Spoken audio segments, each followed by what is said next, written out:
what do you think will bring newcomers to the series, to this game? What is, besides the graphics, besides the gameplay, what do you think will appeal to the masses, especially when we think about newcomers to the series? Yep. I think our biggest asset in that is that guy in the green power armor. Is the Master Chief. I mean, he's a hero, the likes of which you don't see very often. Halo's got a great story. It's really one of its strengths. Is the universe that we've created, and kind of that classic good versus evil. You've got a hero, he's got a job to do, and it's just awesome watching him do it. So, that kind of storytelling is really a big asset for Halo. Yeah. Looking at other games that are out there these days. We realize that it's competitive. There's a ton of great games out there right now, which is awesome because we're all gamers and we love the lineup of games coming out this fall and this winter to look forward to. But Halo's got some things that are special in the story, in the settings, in the look, in the sound. I mean, Marty O'Donnell's music, there ain't much in the way of video games that can compete really well with Marty's music. So Halo's got a lot of different strengths, and Anniversary is going to be a great way to kind of get back to the beginning. It's a simpler story. It's Chief and where he landed. It's going to be a great time for new fans to get back into it. It's going to be a great time for people who, haven't played Reach for a little while. We kind of come back and have reason to give it another shot. But, I don't know. It's just a lot of fun. It looks like it. Yep. And will you be planning on making Halo 2 now that you're at it? Yeah. That's one of the questions we get most often now that we've been showing off Halo 1. And like I think I said earlier, the reason we did this is because fans asked for it and begged for it. We're getting close to that with Halo 2. So we're not. We haven't made any decisions. Obviously, we want to get this done first. But it would be a lot of fun, and we'll see what happens once we get Anniversary out the door. And obviously, we can't let anything distract us from Halo 4.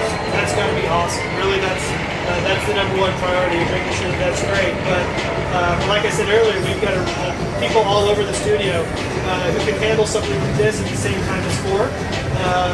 So it could be fun. Speaking about the company right now, what will be the future of the company once you guys decide that you need to move on from Halo? Not definitely, but you guys say that, you know what, let's make a fresh new engine, let's make something awesome that will punch me out of the couch. Right. Well, obviously Microsoft and Microsoft Studios has lots of groups that are working on all that, looking for new IPs and new stories all the time. But we came here for one very specific thing. We came here to 343 Industries for Halo. So 343 was just created, I guess, a couple years ago? About 3 years ago. With a very specific, with really the mission of keeping Halo going. So, so I don't know. I can close my eyes and I can see the list of stories that we're thinking about for the future and some of the plans we've got.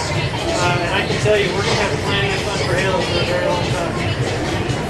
So another thing that I'd like you to talk to us about is what were the main challenges of bringing such an amazing game back? One of the biggest ones, I don't know. There's so many. Is how do you stay respectful to the original? Really the thing that started it all, but in a way that isn't just a simple put a higher resolution texture on it and walk away.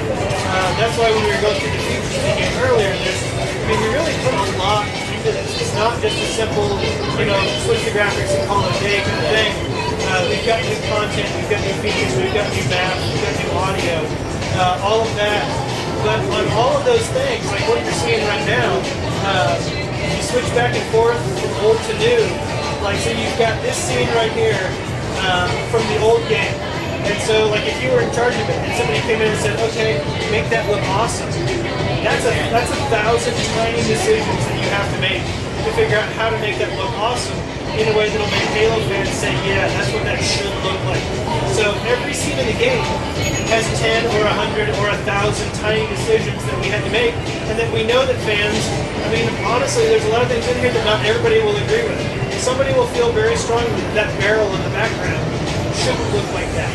And I mean, you know, they won't be wrong. It's an opinion thing. But our job is to make sure that we make those decisions in a way that that Halo fans overall, everybody goes in and they push that button to see the fancy new graphics, and they say, yeah, that looks right.